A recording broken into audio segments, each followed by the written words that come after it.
Révolution sexuelle, on est au bout là. Ça a commencé dans les années 1950. Il y a un Américain qui s'appelait Alfred Kinsey qui a fait une série de rapports qui ont complètement bouleversé l'Amérique, l'Europe et le monde. Alfred Kinsey a interrogé des dizaines, des centaines et peut-être même des milliers d'hommes, de femmes et d'enfants. Et il a fait un rapport qui raconte quelle est la véritable vie sexuelle des Américains moyens. Et ce rapport a absolument tout bouleversé. Il a déclenché ce qu'on a appelé la révolution sexuelle. Ce qu'on appelait ligues de vertu étaient absolument furieuses. Non, mais les ligues de vertu, ce sont des gens dont on se moque abondamment. Et rien n'a pu arrêter le cours de cette révolution déclenchée par le rapport Kinsey. Alors Kinsey, c'était un universitaire, il a fait son rapport de façon tout à fait académique, c'est du moins ce qu'on a prétendu. Et la vérité qui a émergé de ce rapport a été absolument traumatisante pour le peuple américain. On a appris dans son rapport qu'un homme sur 10 avait des rapports homosexuels réguliers. Qu'un homme sur 2 trompait sa femme et que 2 hommes sur 3 allaient voir des prostituées. C'était pas du tout l'image que les Américains avaient d'eux-mêmes. Du tout. Sur les femmes, la moitié des femmes avaient des rapports sexuels avant le mariage, ce qui n'était pas du tout ce que nous racontait le cinéma. Un quart des femmes étaient adultères de façon régulière et 87% des célibataires avaient avorté, au moins une fois. Le rapport Kinsey a été une révolution en lui-même. Qu'est-ce qu'il a déclenché? Il a déclenché l'apparition de ce qu'on a appelé la libération des femmes, c'est-à-dire les femmes qui se mettent à avoir des rapports sexuels en dehors du mariage et en dehors d'un compagnon régulier. On a vu arriver la pilule, on a vu arriver l'avortement comme acte banalisé, on est encore dedans. Et on a vu arriver l'irruption du porno. La pornographie, ça date de cette époque-là. Avant, une image pornographique était poursuivie, était pourchassée, c'était interdit. Et à partir du rapport Kinsey, la porno, il y a des magazines porno pornographiques et même de films ensuite par la suite à portée de tout le monde. C'est ce qu'on a appelé la révolution sexuelle. Les conséquences de cette révolution sexuelle ont été, enfin de ce qui a été déclenché par le rapport Kinsey, ont été telles que la législation américaine, puisque c'est parti d'Amérique, s'est adaptée au rapport Kinsey. C'est-à-dire qu'on n'a plus poursuivi les crimes, les délinquants sexuels comme on les poursuivait avant. On a baissé drastiquement le degré de gravité de ce qui pouvait être considéré comme des crimes sexuels. The model penal code that was adopted just after 1955 was based on Kinsey's research. This is a flow chart I put together to describe how the Kinsey research gutted American laws. Through the American Law Institute, ALI, the American Law Institute Model Penal Code, 1955. That was where protections were then removed for women and children from American law system. The U.S. justice system from 1948 to today, that's what this is about. After publishing his reports, Kinsey traveled the country, giving lectures at universities and testifying before lawmakers. He was received as the leading scientific expert in the world on human sexuality. In particular, he discussed laws concerning sex offenders and the education of children. Of children, he said 100% are orgasmic from birth. Therefore, children can benefit from sex with adults and even incest, which is illegal, so we need to lower the age of consent. He was working toward making everything legal, but that's all right. Children need early explicit school sex education since they're sexual from birth, which was illegal at the time, now it's everywhere. They need masturbation and hetero and homosexual acts to be taught to them, which was illegal, and now it's being taught. And about parole, Kinsey said that sex offenders rarely repeat sex crimes, therefore all sex offenders should be paroled, which is exactly what started to take place. Part of Kinsey's defense of pedophiles was that children were not really harmed by sexual contact with adults. Therefore, it made no sense to incarcerate pedophiles for lengthy prison terms. Et Kinsey était tellement sûr de ce qu'il disait qu'il a dit un jour sous serment, et je vais vous faire la citation, il faut que je la trouve, il a dit que les délinquants sexuels récidivaient rarement. C'est-à-dire qu'il suggérait que quelqu'un qui avait commis un crime sexuel soit mis en liberté conditionnelle. Et il a dit ça sous serment. Et ce monsieur était pris très très au sérieux. Très très au sérieux. Toute la législation américaine s'est adaptée au rapport Kinsey, et par la suite, toute la législation européenne. C'est nous, c'est au début des années 60 qu'on a vu arriver également. À la fin des années 60, plutôt début des années 70, ça a été l'explosion. J'étais dessous, hein, moi j'avais 20 ans en 70, donc j'ai vu passer ça. La banalisation de la transformation de la sexualité depuis comment dirais-je, la sexualité est devenue une activité de loisir à laquelle tout le monde avait droit. Ça s'est pas fait du jour au lendemain, mais on y est complètement maintenant. Et ça a débuté à ce moment-là. L'avortement, on a bien le droit, la pilule, on a bien le droit, coucher avec qui on veut, on a bien le droit, on a bien le droit, on a bien le droit. C'est l'individualisation de la morale, et bien ce qui me fait plaisir, mon plaisir et mon droit. Tout ça, ça date de cette époque-là, et tout ça, ça a été déclenché par le rapport Kinsey. Il y a une autre conséquence du rapport Kinsey qui a été absolument fondamentale, c'est l'irruption du mouvement gay. Qu'est-ce que c'est l'irruption du mouvement gay? C'est un monsieur qui s'appelait, alors j'ai son nom, il s'appelait Harry Hay. Il est fondateur du mouvement de libération des homosexuels aux États-Unis, et il dit « Les tenants de la libération gay et les amoureux des garçons doivent savoir tout ce qu'ils doivent à Kinsey. » Voilà, c'est eux qui le disent. Et il y a un mouvement qui s'est créé dans la foulée du mouvement de libération gay, c'est le mouvement de libération des pédophiles. Ils ne se disaient pas comme ça s'appelait le NAMBLA, c'est le mouvement de libération des hommes qui aiment les garçons. In 1994, an underground film was released titled Chicken Hawk, Men Who Love Boys. The film documented the lives of certain members of NAMBLA, the North American Man-Boy Love Association. The word chicken hawk is a reference in the gay community to older men who prey upon underage children, boys in particular. I have all my life been attracted to younger boys. Where are the boys? Boys are everywhere. You don't have, there's not one single place. There's the mall, the supermarket, the street, the sports event. I can look out my window and see the school, and it's like Moses looking across to the promised land. Now, the Queen's Vernacular was considered to be the #1 gay lexicon dictionary for homosexual language. 12,000 words in this dictionary, and you open it up, and their mascot is, as was the mascot in The Advocate, a boy, Boy Scout in this case, and the 12,000 words that are in here all relate to the in language, the cant that's being used within the homosexual movement amongst homosexuals. What do all these words mean? Well, they had a certain meaning for the homosexual world that the straight world didn't understand. Chicken Hawk, Men Who Love Boys, stands as a powerful indicator of the damage done to America in its post-Kinsey era. We remind the audience that the group NAMBLA, who are the focus of this film, claim to take their inspiration directly from Alfred Kinsey. And while many in the gay community would deny that homosexuality is linked to pedophilia, it is worth noting that the very founder of the gay rights revolution, Harry Hay, consistently advocated the inclusion of NAMBLA in gay pride parades. In fact, here is a photo of Hay marching in a parade with the words, "NAMBLA walks with me," written on his back.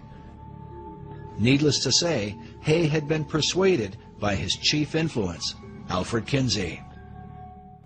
Et Harry Hay a toujours demandé aux militants de NAMBLA de défiler avec lui pendant les Gay Pride. C'est-à-dire que, d'emblée, quand les homosexuels ont commencé à sortir publiquement pour revendiquer leur libération, ils ont accepté avec eux les pédophiles, c'est-à-dire les homosexuels amoureux de jeunes enfants, et pas d'adultes consentants. Voilà. D'autre part, l'influence qu'a eu Kinsey, ça a été également en direction de la connaissance qu'on pouvait avoir des enfants. Et Kinsey disait, les jeunes enfants ont besoin, je le cite là, c'est une citation, les jeunes enfants ont besoin de cours d'éducation sexuelle explicites le plus tôt possible, puisqu'ils sont sexuels dès leur naissance. Le plus tôt possible. C'est ce qu'on est en train de nous vendre pour l'éducation sexuelle à partir des petites classes. Il y a des programmes promus par les Nations Unies pour faire de l'éducation sexuelle la plus explicite possible dès les petites classes. Kinsey nous l'a vendu dans les années 50. Et il disait également, les enfants peuvent tirer des bénéfices de relations sexuelles avec des adultes, y compris leurs parents. C'est-à-dire que Kinsey a fait la promotion de l'inceste.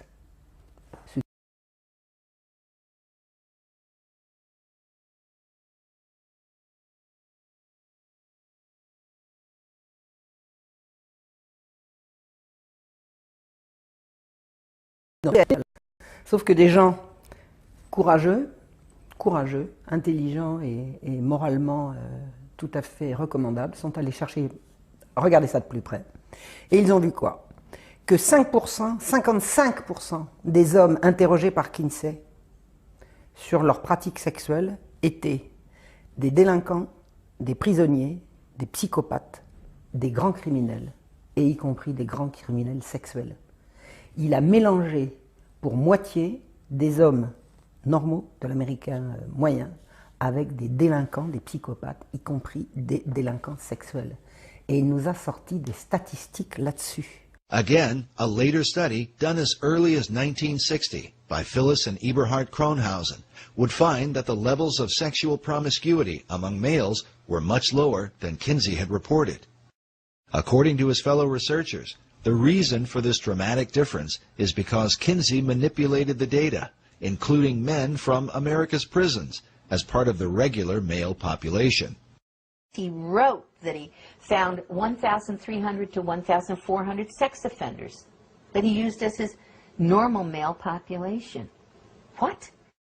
In addition to the convicted sex offenders, Kinsey included regular prisoners who were serving time for other offenses, along with 199 sexual psychopaths, all mixed together as part of the regular male population and presented to the American people as the average American male.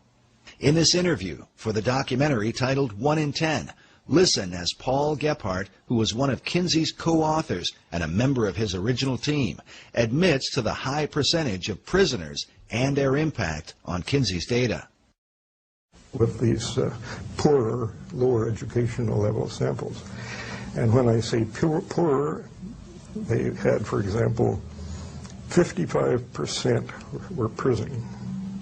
55% were prison.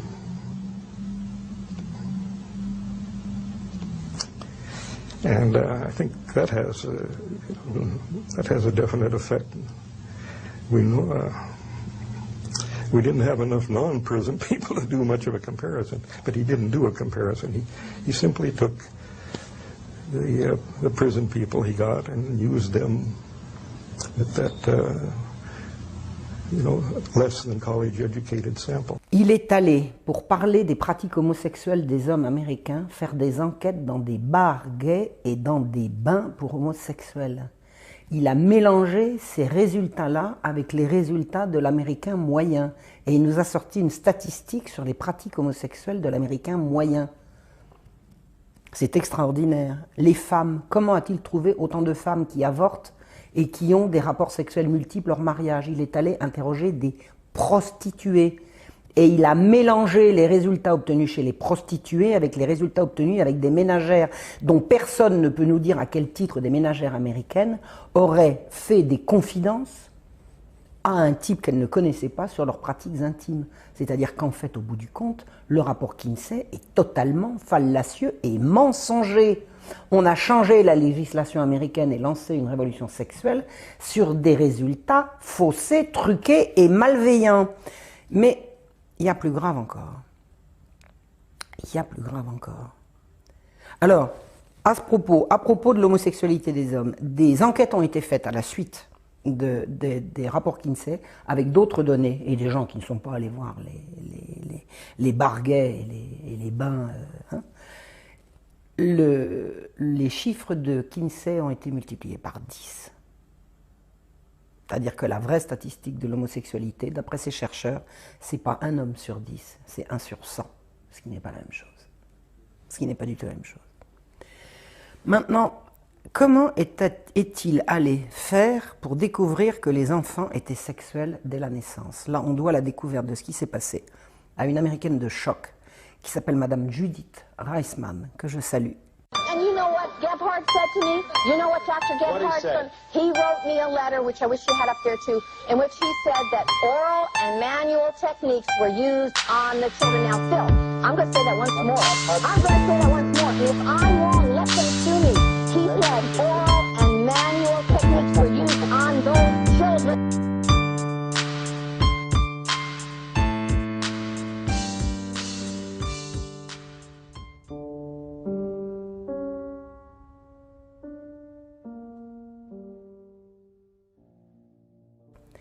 Et qui, comme juriste, est allé étudier de très près les résultats donnés par Kinsey en matière de découverte que les enfants avaient des orgasmes dès la naissance et pendant toute leur vie, pendant toute leur enfance. Kinsey a fait des tableaux dans lesquels il relate tel enfant de tel âge, ça va de 4 mois à 10-11 ans, a réussi à avoir en l'espace de 24 heures tant d'orgasmes. Comment un type comme Kinsey peut-il nous parler d'orgasme d'enfant? Et Kinsey explique que les orgasmes d'enfants, c'est beaucoup plus difficile à reconnaître que les orgasmes des adultes, parce qu'en l'occurrence, pour les petits garçons, il n'y a pas d'éjaculation. Savez-vous ce que racontait Kinsey pour montrer ce qu'étaient les orgasmes des enfants? Tenez-vous bien. Nous devons ce travail remarquable à Madame Judith Reisman. Il appelle orgasme les cris, les convulsions, et les mouvements désespérés d'enfants qui se débattaient pour échapper à leurs agresseurs. Kinsey appelle orgasme les hurlements de douleur et de terreur d'enfants violés.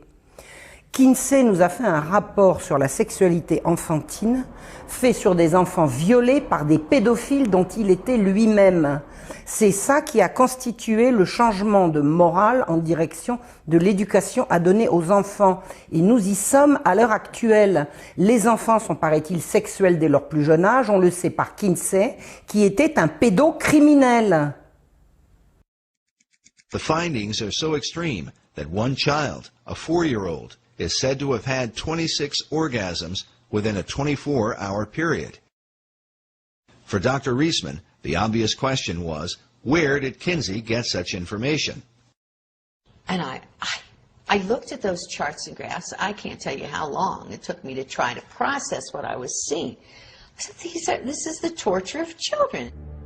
At the base of Table 31, Kinsey tells us that the data is based on actual observation of 317 males. Then on page 177 of the male volume, Kinsey writes, orgasm is in our records for a female babe of 4 months. But how would anyone recognize such a response in a young child?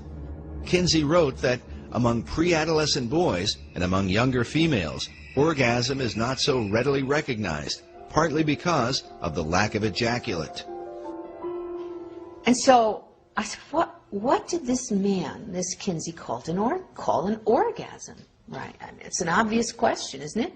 I mean, first of all, this was not possible, but second of all, what did he call? Well, I saw he documented it on page 160 and 161 in Kinsey's book, Sexual Behavior in the Human Male. He described specifically what he called an orgasm amongst these children. Kinsey defined orgasm for pre-adolescent children with the following description: a gradual and sometimes prolonged build-up to orgasm, which involves still more violent convulsions of the whole body, heavy breathing, groaning, sobbing, or more violent cries, sometimes with an abundance of tears, especially among younger children.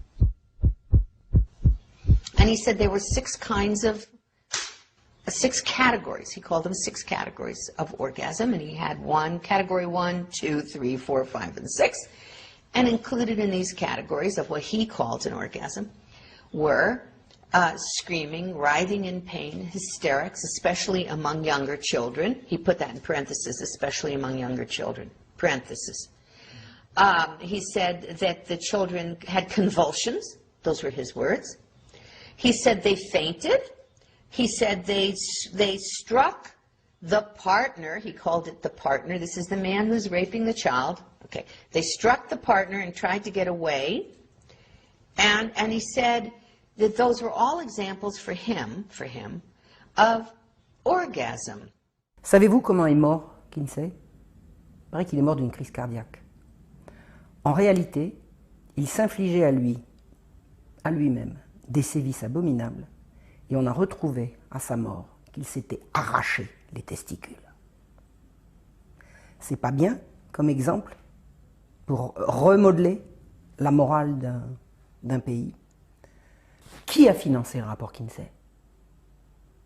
L'Institut Rockefeller, qui existe encore, qui continue de financer. Une enquête a été faite auprès de la fondation Rockefeller, à peu près à l'époque où Kinsey a sorti son rapport, et des enquêteurs ont appris que le but de la fondation, dans l'enquête sur Kinsey, était d'extirper de l'Amérique toute sa moralité et son idéologie chrétienne. C'est-à-dire que le rapport Kinsey a été financé pour briser la morale et la famille américaine. Et nous en sommes maintenant. La famille américaine est loin derrière. C'est maintenant la famille en France, en Europe et dans le monde entier. C'est-à-dire qu'il s'agit d'un plan de destruction de la morale publique par l'intermédiaire d'une pseudo-révolution sexuelle. Pour tout casser, tout briser, le but ne peut être qu'un but de domination. In the 1950s, a congressional committee was formed under Congressman B. Carroll Reese to investigate the influence of the large tax-exempt foundations, including Rockefeller. There was a huge concern at the time, in the 1950s, that the foundations were now being run by people with a strikingly strident a libertarian or liberal agenda which resisted and resented the Judeo-Christian way of life. The late Norman Dodd was the director of research for the Reese Committee. In an interview recorded shortly before his death, Dodd stated that part of what the committee had learned was that the objective of the great foundations was to remove America from the values on which she was built and to do so through the education system. What we had uncovered was the determination of these large endowed foundations, this Carnegie Endowment story and the Ford Foundation and the Guggenheim and the Rockefeller Foundation, all working in harmony toward the control of education in the United States. Dodd's testimony becomes an important issue when considering the direct impact of Kinsey's research on sex education in America. While the Reese Committee investigated many programs funded by the foundations, when it came to Kinsey's research, they were vehemently opposed by the late Congressman Wayne Hayes.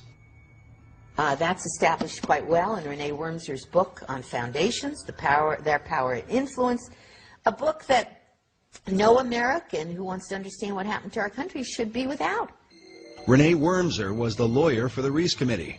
In his book, Wormser writes that the committee had dug up some significant material about foundation support of the Kinsey projects. This brought Mr. Hayes into a steaming rage, he says, and he asked to see our entire Kinsey file. It was produced for him, and he angrily declared to Mr. Dodd that we were to go no further with this particular investigation, contending that every member of Congress would be against our doing so.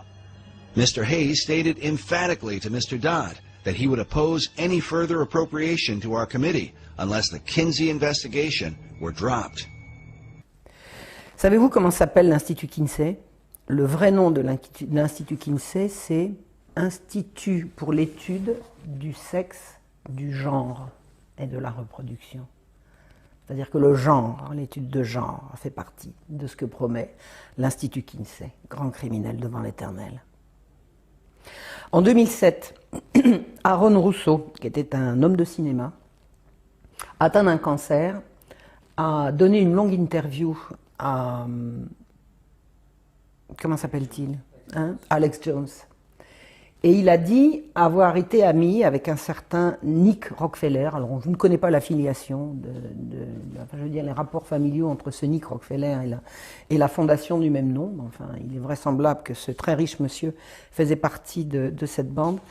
Et Aaron Russo a dit devant caméra, et il faut retrouver ce passage, que son ami Rockefeller lui a dit que dans les années 60, c'est-à-dire une dizaine d'années après la sortie du rapport Kinsey, c'était eux qui avaient inventé la révolution sexuelle, l'idée étant, en mettant les femmes au travail, de les couper de leurs enfants, de telle sorte qu'on puisse récupérer les enfants. Well, one of the things they told me was that he was at the house one night and we were talking and he started laughing. He said, "Aaron, what do you think women's liberation was about?" And I said, I had pretty conventional thinking about it at that point. I said, I think it's about women having the right to work, getting equal pay with men, just like they won the right to vote, you know? And he started to laugh. He said, "You're an idiot." And I said, "Why am I an idiot?" He said, let me tell you what that was about. We, the Rockefellers, funded that. We funded Women's Lib, you know? And we're the ones who got all over the newspapers and television, the Rockefeller Foundation. He says, and you want to know why? He says, there were two primary reasons. And they were, one reason was we couldn't tax half the population before Women's Lib. And the second reason was, now we get the kids in school at an early age. We can indoctrinate the kids how to think. It breaks up their family. The kids start looking at the state as the family, as the school, as the officials, as their family, not as the parents teaching them. And so those are the two primary reasons for Women's Lib, which I thought up to that point was a noble thing. You know, when I saw their intentions behind it, where they were coming from when they created it, the thought of it, I saw the evil behind what I thought was a noble venture. Alors l'Institut Kinsey, qui est un institut de recherche sur le sexe, le genre et la reproduction, je crois que tout le monde a compris le rapport qu'on peut faire avec ce qui se passe aujourd'hui. Toute la morale sexuelle qui a cours aujourd'hui est la conséquence d'un rapport truqué, financé par la banque, destiné à détruire la civilisation chrétienne, institut dirigé par des pédophiles. 60 ans de mensonges, de chute, de perte des repères et des valeurs. Ce qu'il a fallu de souffrance et d'angoisse pour comprendre comment nous en sommes ici aujourd'hui. Comprendre quoi? Que chez l'humain, le sexe est sacré et n'est pas une activité de loisir. Le sexe est sacré et lié à l'amour. Nos enfants sont notre avenir. Les pervers veulent nous les voler. Alors maintenant qu'on sait, on fait quoi?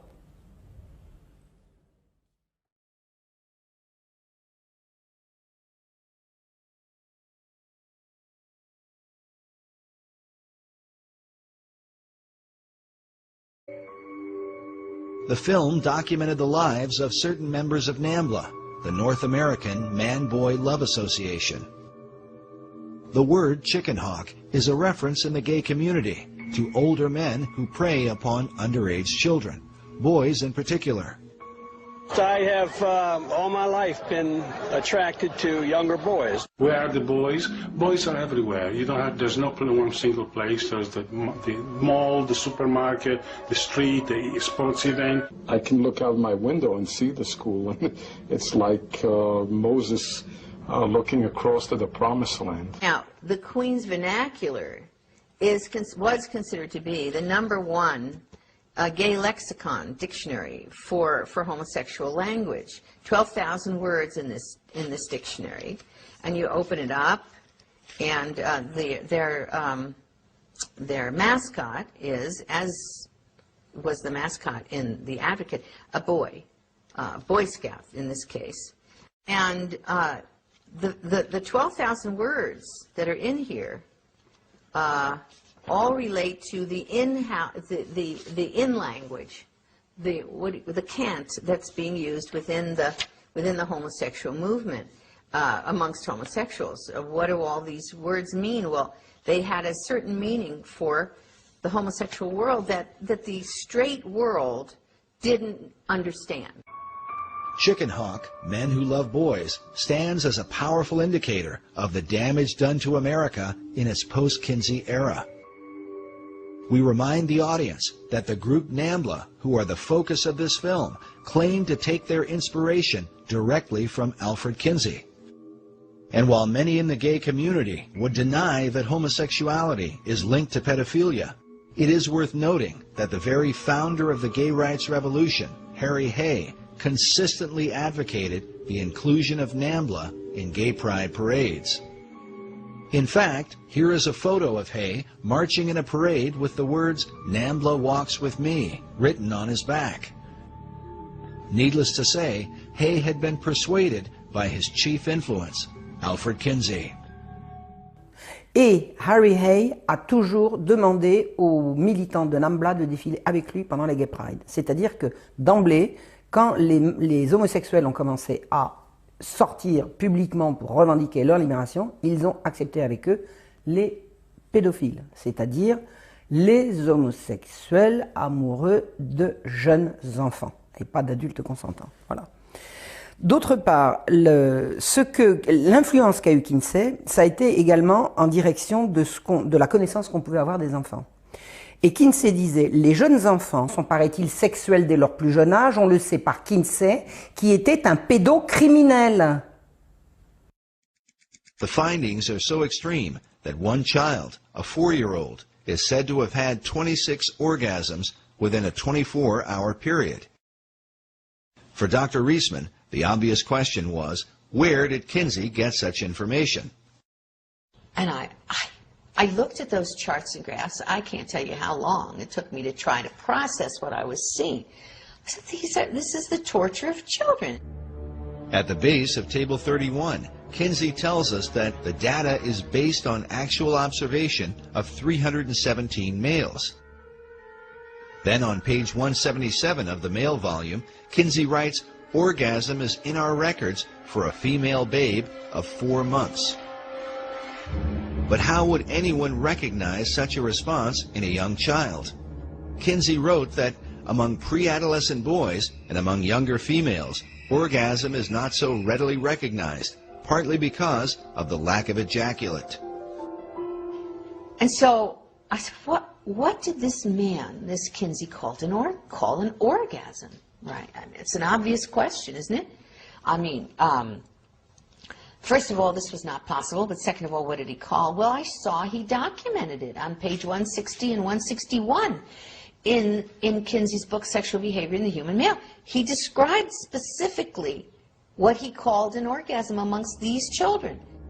Kinsey defined orgasm for pre-adolescent children with the following description: a gradual and sometimes prolonged build-up to orgasm, which involves still more violent convulsions of the whole body, heavy breathing, groaning, sobbing, or more violent cries, sometimes with an abundance of tears, especially among younger children. And he said there were 6 categories. He called them 6 categories of orgasm, and he had category 1, 2, 3, 4, 5, and 6.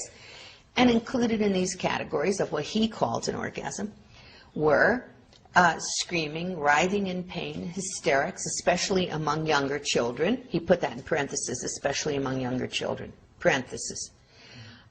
He said that the children had convulsions. Those were his words.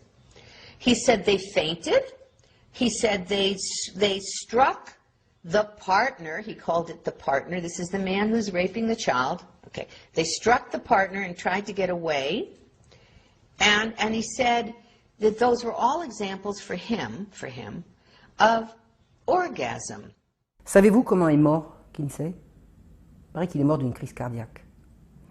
En réalité, il est le plus tôt possible, puisqu'ils sont sexuels dès leur naissance. Le plus tôt possible. C'est ce qu'on est en train de nous vendre pour l'éducation sexuelle à partir des petites classes. Il y a des programmes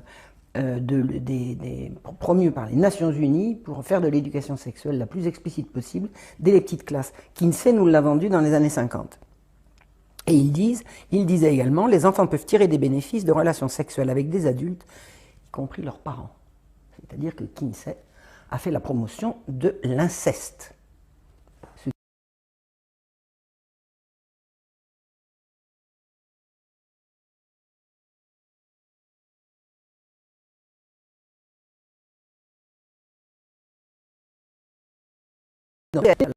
Sauf que des gens courageux, intelligents et moralement tout à fait recommandables sont allés chercher, regarder ça de plus près.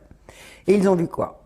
Que 55% des hommes interrogés par Kinsey sur leurs pratiques sexuelles étaient des délinquants, des prisonniers, des psychopathes, des grands criminels, et y compris des grands criminels sexuels.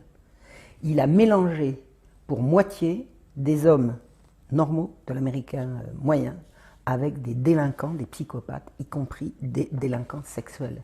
Et il nous a sorti des statistiques là-dessus. Again, a later study done as early as 1960 by Phyllis and Eberhard Kronhausen would find that the levels of sexual promiscuity among males were much lower than Kinsey had reported.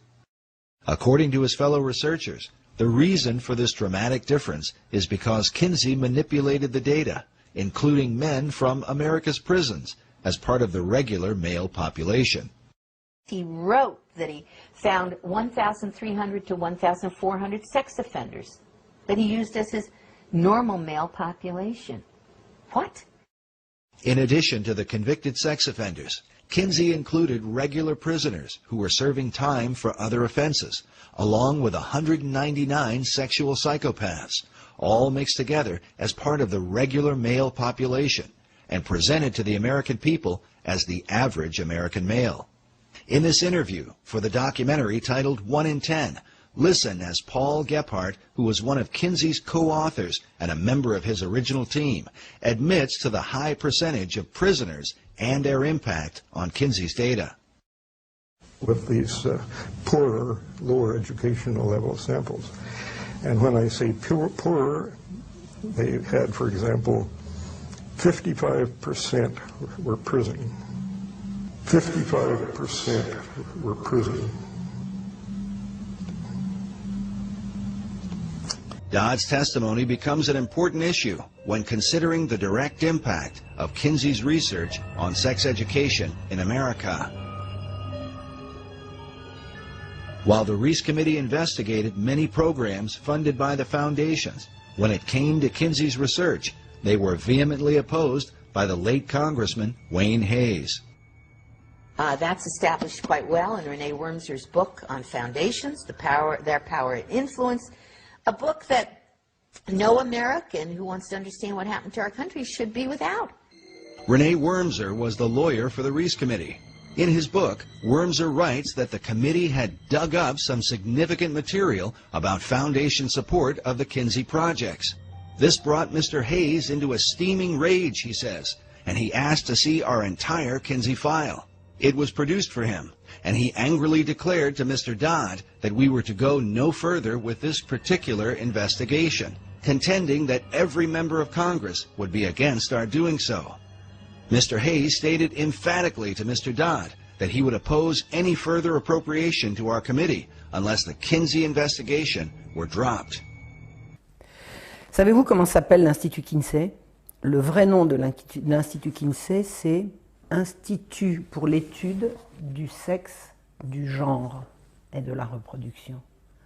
C'est-à-dire que le genre, l'étude de genre, fait partie de ce que promet l'Institut Kinsey, grand criminel devant l'Éternel. En 2007, Aaron Russo, qui était un homme de cinéma, atteint d'un cancer, a donné une longue interview à... Comment s'appelle-t-il, hein? Alex Jones. Et il a dit avoir été ami avec un certain Nick Rockefeller. Alors, je ne connais pas l'affiliation, enfin, je veux dire les rapports familiaux entre ce Nick Rockefeller et la fondation du même nom. Enfin, il est vraisemblable que ce très riche monsieur faisait partie de cette bande. Et Aaron Russo a dit devant caméra, et il faut retrouver ce passage, que son ami Rockefeller lui a dit que dans les années 60, c'est-à-dire une dizaine d'années après la sortie du rapport Kinsey. C'était eux qui avaient inventé la révolution sexuelle, l'idée étant, en mettant les femmes au travail, de les couper de leurs enfants, de telle sorte qu'on puisse récupérer les enfants. Well, one of the things they told me was that he was at the house one night, and we were talking, and he started laughing. He said, "Aaron, what do you think women's liberation was about?" And I said, I had pretty conventional thinking about it at that point. I said, I think it's about women having the right to work, getting equal pay with men, just like they won the right to vote, you know? And he started to laugh. He said, "You're an idiot." And I said, "Why am I an idiot?" Researchers, the reason for this dramatic difference is because Kinsey manipulated the data, including men from America's prisons, as part of the regular male population. He wrote that he found 1,300 to 1,400 sex offenders that he used as his normal male population. What? In addition to the convicted sex offenders, Kinsey included regular prisoners who were serving time for other offenses, along with 199 sexual psychopaths, all mixed together as part of the regular male population and presented to the American people as the average American male.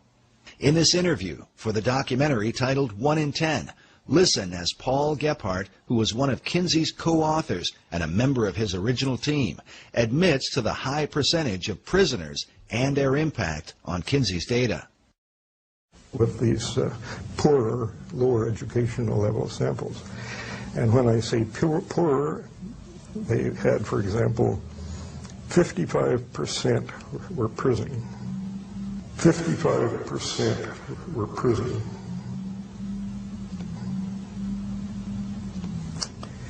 And I think that has a definite effect. We know, we didn't have enough non-prison people to do much of a comparison, but he didn't do a comparison. He simply took the prison people he got and used them at that less than college educated sample. Il est allé, pour parler des pratiques homosexuelles des hommes américains, faire des enquêtes dans des bars gays et dans des bains pour homosexuels. Il a mélangé ces résultats-là avec les résultats de l'Américain moyen. Et il nous a sorti une statistique sur les pratiques homosexuelles de l'Américain moyen.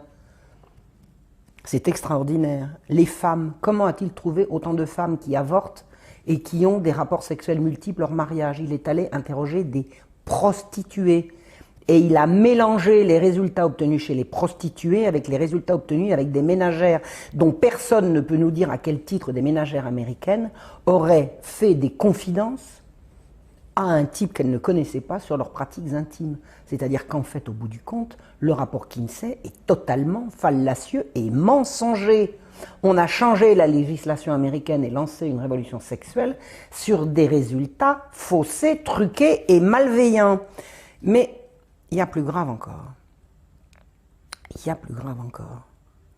Alors, à propos de l'homosexualité des hommes, des enquêtes ont été faites à la suite des rapports Kinsey avec d'autres données et des gens qui ne sont pas allés voir les bars gays et les bains pornographiques et même de films ensuite par la suite à portée de tout le monde.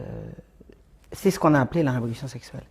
Les conséquences de cette révolution sexuelle ont été, enfin, de ce qui a été déclenché par le rapport Kinsey, ont été telles que la législation américaine, puisque c'est parti d'Amérique, s'est adaptée au rapport Kinsey. C'est-à-dire qu'on n'a plus poursuivi les crimes, les délinquants sexuels comme on les poursuivait avant. On a baissé drastiquement le degré de gravité de ce qui pouvait être considéré comme des crimes sexuels. The model penal code that was adopted just after 1955 was based on Kinsey's research. This is a flow chart I put together to describe how the Kinsey research gutted American laws. Through the American Law Institute, ALI, the American Law Institute Model Penal Code, 1955. That was where protections were then removed for women and children from American law system. The U.S. justice system from 1948 to today, that's what this is about. After publishing his reports, Kinsey traveled the country, giving lectures at universities and testifying before lawmakers. He was received as the leading scientific expert in the world on human sexuality.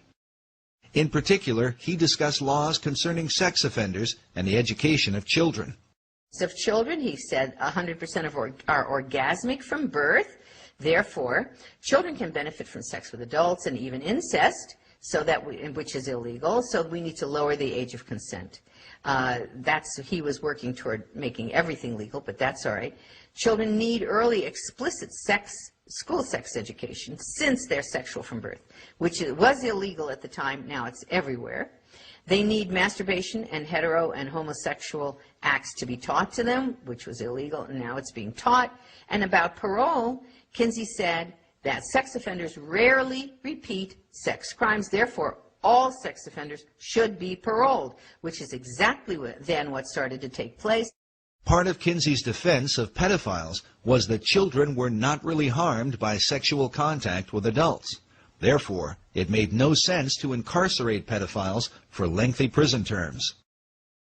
Et Kinsey était tellement sûr de ce qu'il disait qu'il a dit un jour sous serment, et je vais vous faire la citation, il faut que je la trouve, il a dit que les délinquants sexuels récidivaient rarement. C'est-à-dire qu'il suggérait que quelqu'un qui avait commis un crime sexuel soit mis en liberté conditionnelle. Et il a dit ça sous serment. Et ce monsieur était pris très très au sérieux. Très très au sérieux.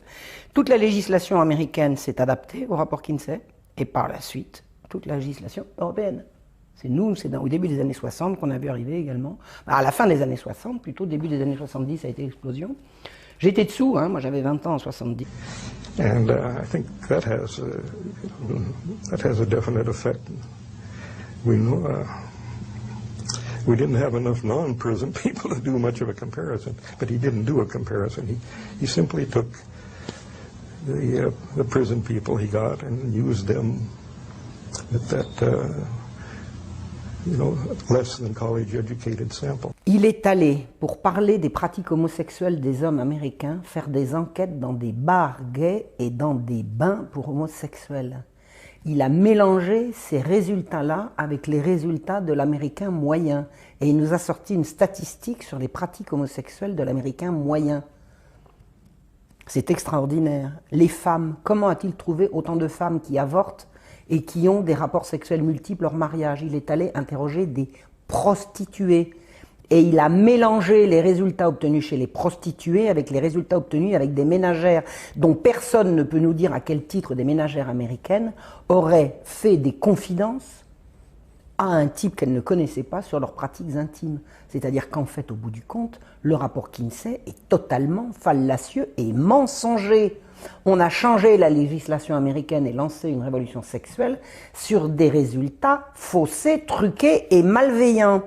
Mais il y a plus grave encore. Il y a plus grave encore. Alors, à propos de l'homosexualité des hommes, des enquêtes ont été faites à la suite des rapports Kinsey avec d'autres données et des gens qui ne sont pas allés voir les bars gays et les bains. Les chiffres de Kinsey ont été multipliés par 10. C'est-à-dire que la vraie statistique de l'homosexualité, d'après ces chercheurs, c'est pas un homme sur 10, c'est 1 sur 100, ce qui n'est pas la même chose. Ce qui n'est pas du tout la même chose.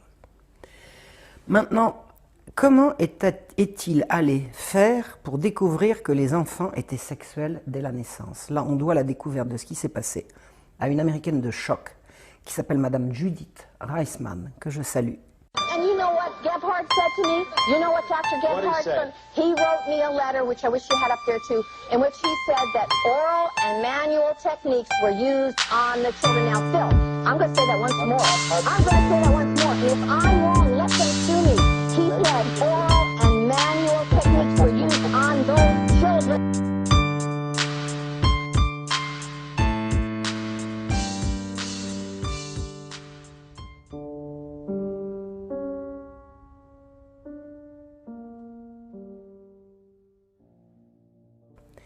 Et qui, comme juriste, est allé étudier de très près les résultats donnés par Kinsey en matière de